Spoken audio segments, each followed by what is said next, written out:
This video is called The Definition of God That Leaves Atheists Speechless. Well, as we all know, leaving me speechless is quite a challenge, so I think this might be a three-parter. I don't find myself speechless, I find myself very much speech more. I don't believe in God.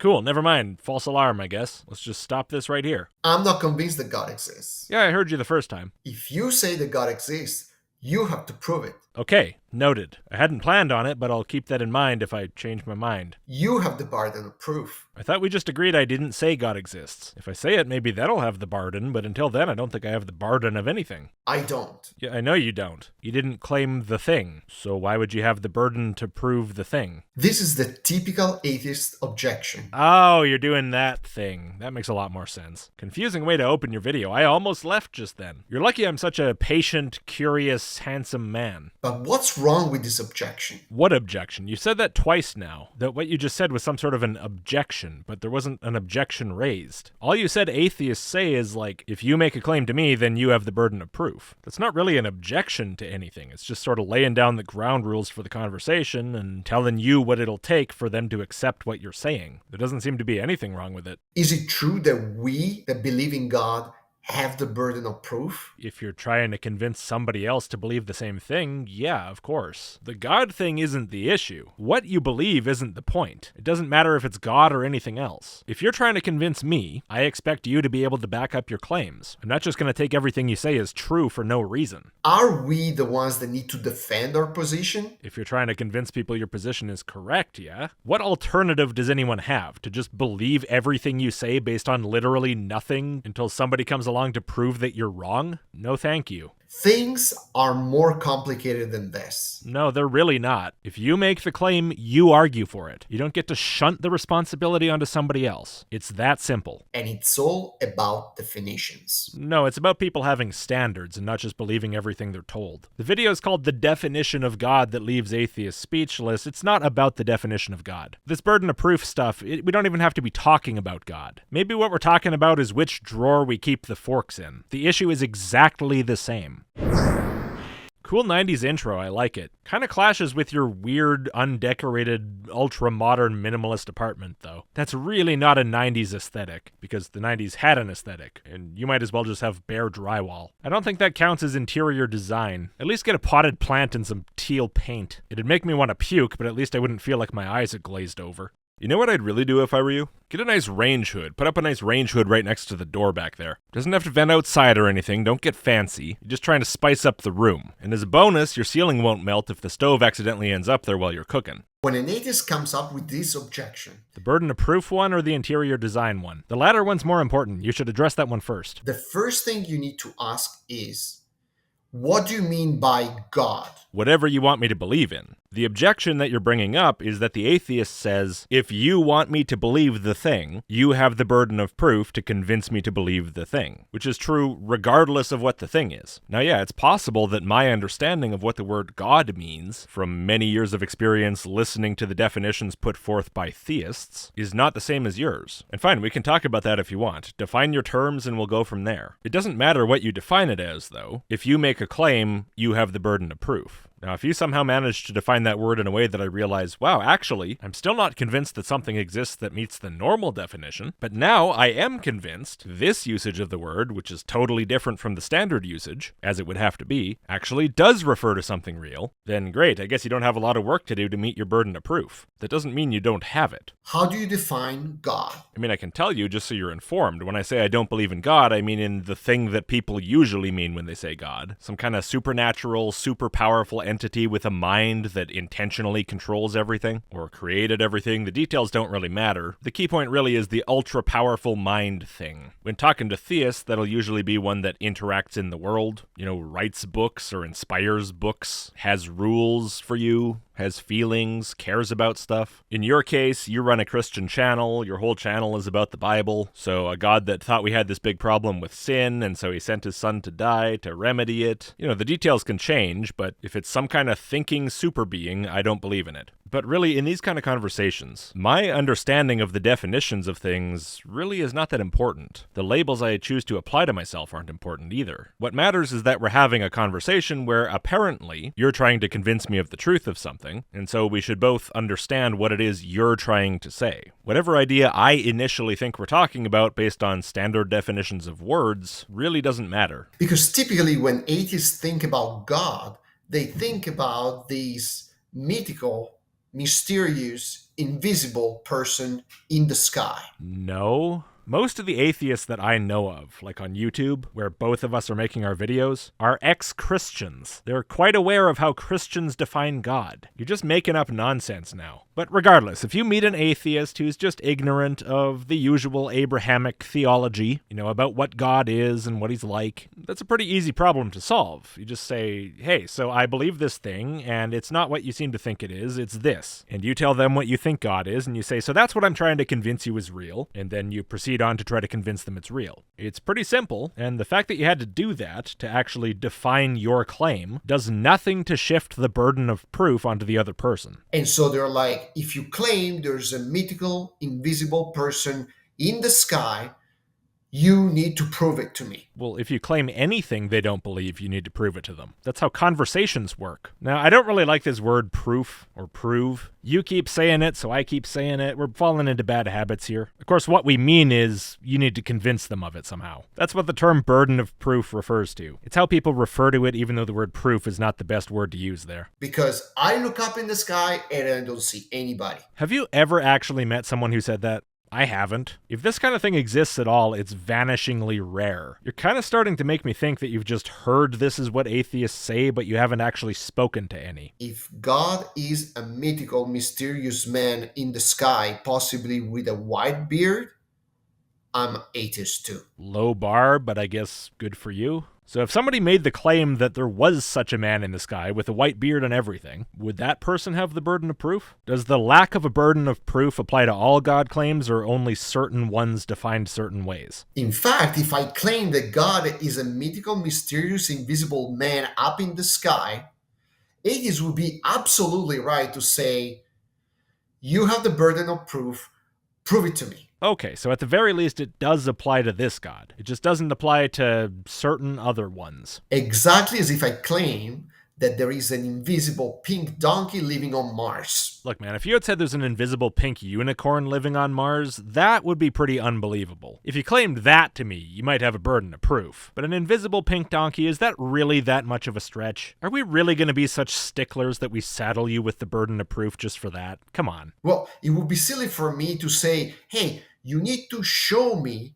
that this invisible pink donkey does not exist. The burden of proof is on you. Well, no, silly or not, if I say that invisible pink donkey doesn't exist, and you don't believe me that it doesn't exist, then if I want to convince you that it doesn't exist, I'm going to have to put in the work. I'm going to have the burden of proof. Whether it's possible to demonstrate that to your satisfaction or not is not the point. If I want you to believe a claim I've made, it's not your job to prove or disprove anything. I'm the one who wants your mind to change. I'm the one who has to put in the effort. The burden of proof isn't some transcendent property that gets applied or not applied to a claim depending on whether it's sufficiently silly or not. It's just a practical reality of human interaction.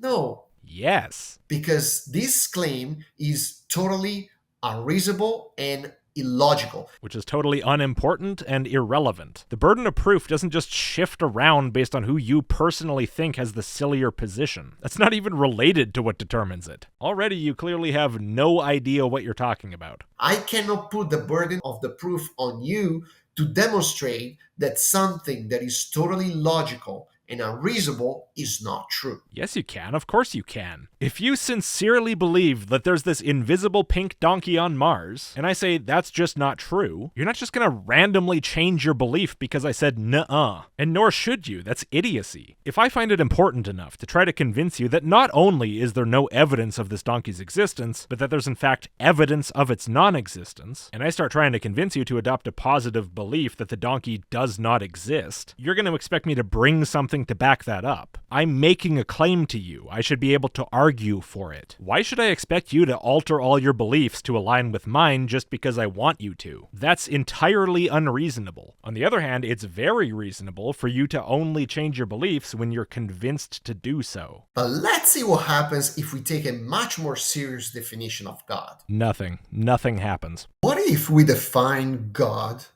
this way? Without even knowing what the definition is, I can tell you right now, if you make the claim that whatever this is exists to a person who doesn't believe it exists, the burden's on you to convince them it exists. I don't care if you think God is a salad fork, one that you're holding right in front of that person's eyes. If they don't believe in it and you want them to, that's your business, your burden. God is defined as the necessary, uncaused cause of everything that exists. Ah, and that's all of its properties, is it? It's not conscious, it has no will, doesn't think anything, doesn't do anything intentionally. Okay, have it your way. That's not God how pretty much anyone I've ever met would define it. Theists very much included, but you're entitled to your own weird definition. In any case, if someone doesn't believe in this, and you want them to, then you're gonna have to be the one who argues for it, just like with all the other things you were talking about. As I said before I heard this definition, it doesn't matter what you define it as. You make the claim, you have the burden. If you want other people to believe you about anything, it's not their job to alter their beliefs to suit you. If you think it's silly of them not to do so, fine. They don't think so. If you want them to think it is, convince them. That's just another thing you have the burden of proof for. I honestly don't understand the confusion on the burden of proof. It's such an astoundingly basic thing just in terms of how humans talk to each other, what it even means for people to have arguments with each other, and yet I see people struggling with it all the time. I don't know where the disconnect is. I don't know how to explain it any more clearly than I'm doing now or than I've done so many times in the past.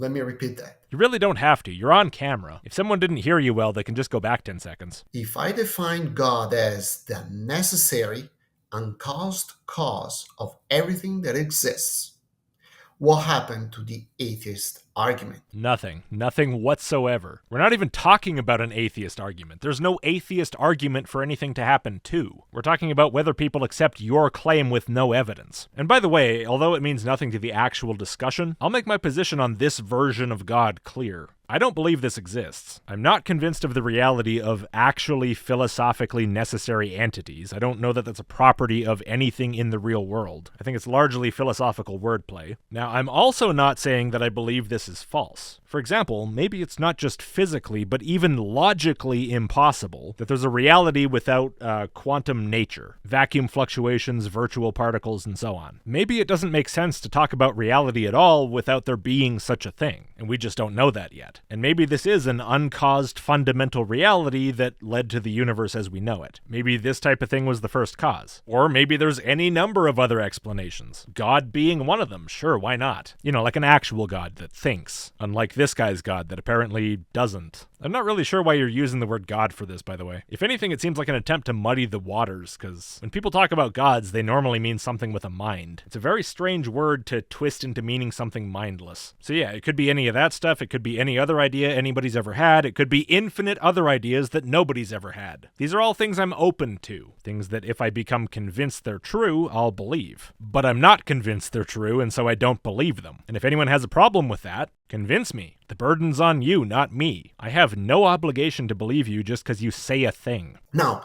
the definition of God is not something that an atheist should own, because they don't believe in God. Yeah, I agree. God is the thing you want to convince us of. You can define it whatever weird, wacky way you want to. Again, if you want to pick up a salad fork and say, look at this, that's God, and then the atheist says, well, I believe that exists, and you're like, aha, you believe in God now. Fine, you can do that. It's really childish and silly, but sure, go ahead. We that believe in God are the one that have the right to give the right definition, because we are claiming to believe in something, and so we are the one that own the definition of God. Well, no, I wouldn't say it's about we own it. I would say that it's about you own it. You own the definition of whatever it is that you want to define. If you're using an unusual definition that nobody else recognizes, then yeah, you can do that. Tell me what your weird, new, unrecognized definition is, and I'll just go along with it. But that's you. The we that you're talking about, which is theists in general, in the vast majority of cases would not agree with you. And I'm talking like damn near 100% would not agree with you. They're not going to agree that your definition is sufficient. They're not going to agree that God could just be a necessary, uncaused first cause with no will or mind of its own. To almost anyone who would self-identify as a theist, there's going to be more to it than that. The element of mind in the definition is not just something that can be discarded willy-nilly. It's the most important part of the definition. It's the key point. To them, it's what makes a god a god. You're going very much against basically every theist here. And that's your prerogative. You can do that. But don't try to lump yourself in with them, to form some sort of a we, some sort of a team with people who fundamentally disagree with you. We don't have to let atheists to define God for us. Because of course, it's going to define God in a caricatural way so that they have an easy way to shoot it down. It's a straw man position. Okay, but that's not why the atheist isn't the one to define the term. The reason the atheist isn't the one to define the term is the atheist isn't the one making the proposition. If you're the one making the claim, you're the one who's going to have to clarify it too. You get to say what your own claim is before you proceed on to arguing for it because you're the one with the burden of proof. You really don't seem to understand the point of why these discussions work the way they work. Whoever has the sillier position has the burden of proof. Whoever has the sillier definition doesn't get to define the terms. No, these parameters for the discussion have nothing to do with the relative silliness of positions and definitions. You're being very silly right now by not grasping that. So the fact that we are the one that need to define God is perfectly fine. We should be doing that because we are the one that are claiming to believe in God. Ah, there you go. This time you got it right. That's different from what you said before, and this time it's actually correct instead of horribly, stupidly wrong. So I don't know why you didn't just say this before instead of the dumb thing. So let's see what happens to an atheist if God is defined this way. Sure, let's see. So how are we going to see? Are you going to Skype call one? Now, first of all, let me try to unpack what this definition means. You really don't have to. I got it. I know you're trying to be helpful, but you're not helpful. What is a necessary thing? Can I do the squirrel voice here? I'm tempted. I'm sorely tempted, but we'll just listen for a little bit. Maybe there's something worthwhile here. I know that's very optimistic. All right. A necessary thing is a thing that needs to be because it's logically impossible that it does not exist. It cannot not exist. Sure, and I don't believe that's a real thing. If logical possibility has any relevance in physical reality outside of human logical systems, it's mainly just in terms of contradictions. A thing can't both be and not be a certain way in the same sense at the same time. For it to be logically impossible that some entity does not exist strikes me as a very dubious and very major claim about the fundamental nature of physical reality. I think to say that such a thing can have such a property would require a very, very high level of evidence, and I'm not seeing that from anyone. It's a massive reach to even say such a thing is like physically, realistically possible, or even meaningful as applied to the structure of physical reality. How would we even verify such a thing? Like, we can look at the universe and we can say, okay, this seems to apply in all places, in all times, in every observation we make. And maybe we could say, like, this is required within this theory that has been working really well, that appears to map well to reality. It's like a fundamental mathematical assumption within the theory. And that's about the best we can do. People claiming that something like this exists in actual reality outside of just humans talking philosophy seem to me to have no meaningful evidence on their side. Just assertions and assumptions and wishful thinking, and I see no reason to believe anything of the sort. I want to say a little bit more about what you've said, clarify what I mean a little bit, because I find it hard to express what I'm trying to say, and I want to expand a little more to do my best to make sure that it comes across clearly. So I'll just replay a little bit of what you said. It's logically impossible that it does not exist. Right, so what I want to drive home here is the point that when you say the non-existence of a thing is logically impossible, you're not just saying its non-existence is untrue. You're not just saying it exists, and so its non-existence would be in contradiction with its existence, and so it's logically impossible that it doesn't exist. You're also not saying something like it must exist because some other thing in reality implies or even requires its existence, such as arguments that go, there's a universe and so there has to be a god. These kind of things are commonly talked about in relation relation to all sorts of things that you would consider unnecessary. This is not what you mean by necessary, but these are a very different sense of that word, because at that point we're not talking about the logical impossibility of the non-existence of the thing in and of itself, regardless of any other fact about reality. We're saying that other facts about reality mean that it's necessary to enable those facts to be. But this logical necessity that you're talking about isn't an implication of other facts. We're not talking about it being a precondition. You mentioned your table as an example of something that's not necessary. And of course, your table is necessary for your cup to be sitting on the table. It logically must exist if the cup is sitting on it. But we would never say that makes the table logically necessary in the way that you mean. And likewise, if some Christian thinks God is needed to create the universe, that also doesn't make God necessary in this way. No, to say that it's logically necessary, or as you said, that it's logically impossible that it doesn't exist, is to say that for this God to not exist would be a failure of reality to align not with itself, not with any fact about itself, but with logical consistency. The non-existence of the thing would be a failure of logical structure. And to me, to claim that there's a being like this of any sort is a staggeringly ambitious claim. I have no idea how you would even set about demonstrating such a thing satisfactorily. There are arguments about God being maximally great or perfect, and saying, well, maximal greatness or perfection would imply existence or necessity because those things are the greatest. But there's no reason to think that's objectively true. That's just human preference. And as soon as you recognize that, those arguments completely fall to pieces. They're totally arbitrary. Which features are required for something to be great is a matter of opinion. Maybe I think what makes something maximally great is that it's pyramid-shaped and sandy-colored. Oh, and of course necessary. That doesn't mean it's a logical contradiction if the pyramids don't exist. That's just me saying things I feel. There's a strong tendency in certain circles to assert things like necessity and expect that it will just be accepted as self-evidently true or at least sensible, something that you can just include as a matter of definition and close off all further questions. But I don't see it that way at all. To me, this might in fact be the most difficult claim to defend in all of theology. Let me give you an example of a necessary concept. Oh yeah, cool. Also, you could not do that. 2 plus 2 equals 4. And this concept is necessary. Well, yeah, that's necessarily true within the human-created logical system of mathematics. But that's not what the universe is. 2 plus 2 is not an entity. It's not some thing that exists in external reality. It doesn't even exist at all. You were talking about things existing a second ago, and now you're talking about math. Point to something in external reality that necessarily has to exist. You know, something you can actually demonstrate exists. I know you'll say God probably, but that doesn't really get us anywhere, does it? Then it just becomes circular. Give me some reason to think that the logical necessity of existing is something that can apply to an object, which would mean that saying X does not exist is not just untrue, but in fact logically self-contradictory. I want you to show me that that's real, that things can really exist so fucking hard that simply saying they don't exist is logically invalid. In fact, show me that's even possible. No, in fact, start with showing me that even makes sense. All right, you get on that. It's impossible that 2 plus 2 makes anything else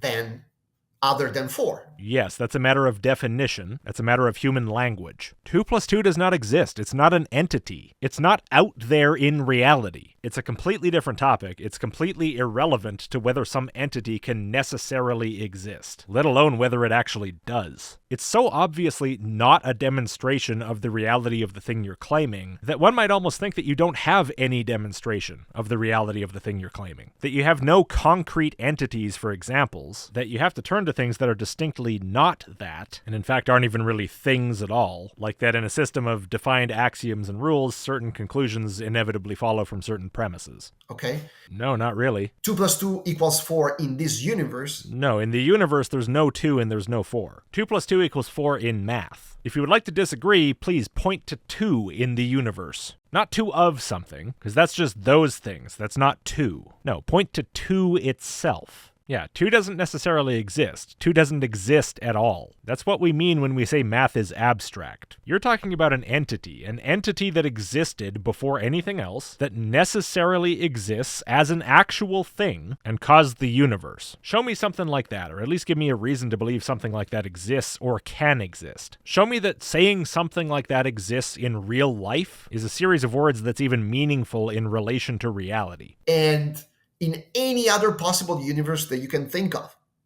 Okay. Right, so again, your example is not establishing the existence of a necessary entity. You're just saying you think it's necessary for reality to operate in consistent ways, even in universes other than our own. I find this really funny in a way because in my experience, a lot of Christians will claim that the consistencies and the regularities of the universe aren't necessary, that they had to be created in that way by God, that the usefulness of logic is a creation of God, not that it's necessary in and of itself. But not here. You're one of the other kind of Christians who claims that logic is necessary and God doesn't have anything to say about it. These are the kind of Christians who will say things like, God can do anything that's logically possible because he's subject to logic too. Logic is greater than God. Sometimes you'll get the same Christian saying both types of things. That logic only works because God made it that way, but also God has to be a certain way and can only do certain things because he's constrained by logic. That's when it gets really funny. Anyway, sorry, I got sidetracked. Let's get back to what you're talking about. You're claiming that any possible universe has to have discrete objects which can be firmly quantified, and that if you group two such objects with two other objects, that has to result in a group that we would describe as containing four objects. And this is true regardless of what God thinks about it, or how God would want to make it, because it's necessarily this way.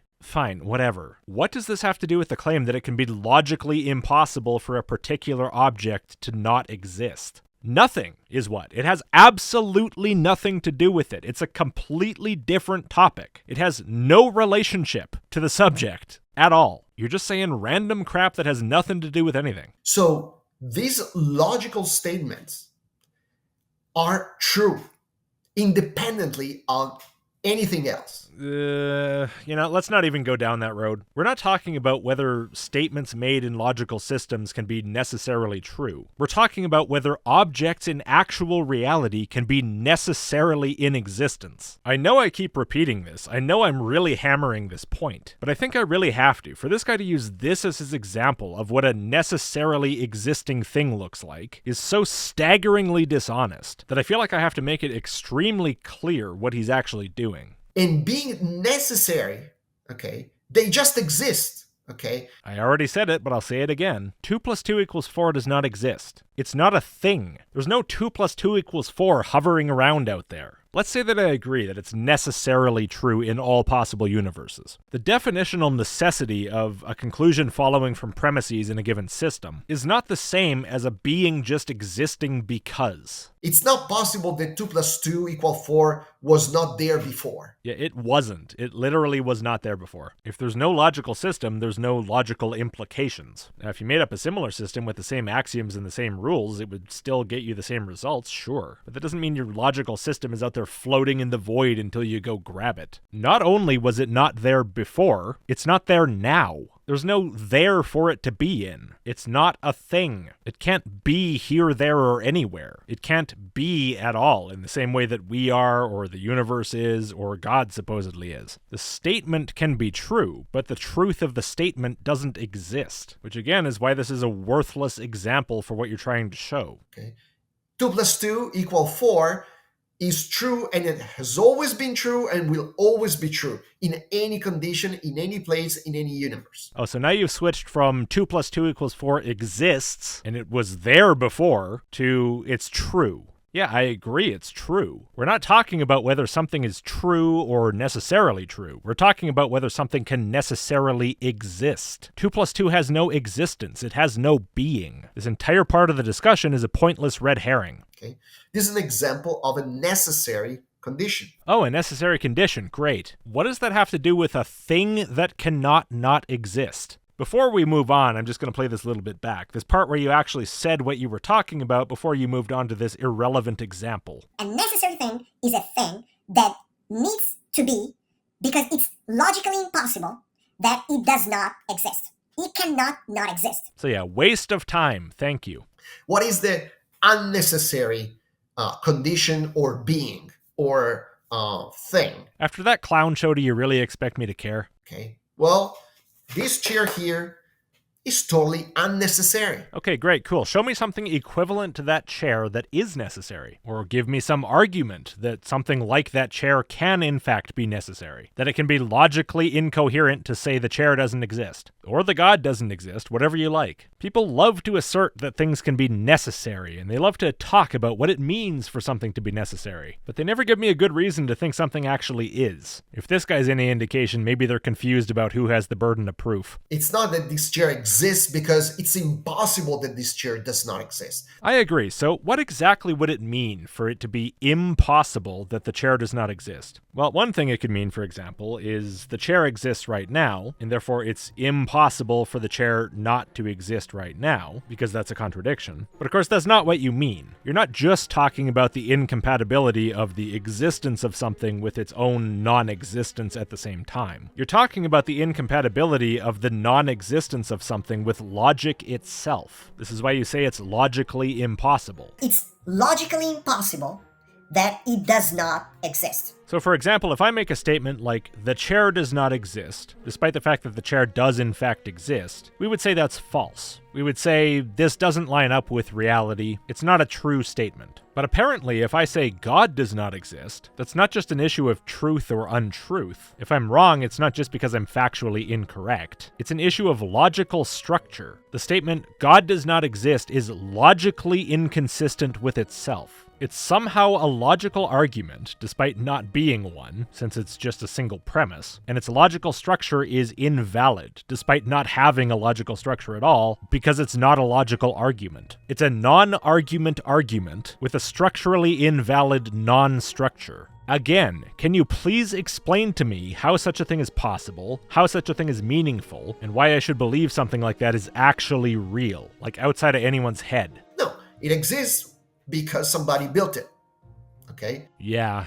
Are you just going to talk about your chair for a while? Can I take a break? I'm going to take a break. Come back for the next part. Thank you for watching, and if you would be so kind, before you go, please do give the video a like and click subscribe if you haven't. If you really like the channel, maybe consider supporting. A couple of bucks per video or per month is enormously helpful, and huge thanks to all of my supporters who've already made that choice. Early access email list, list.logicked.com, and I'll see you next time.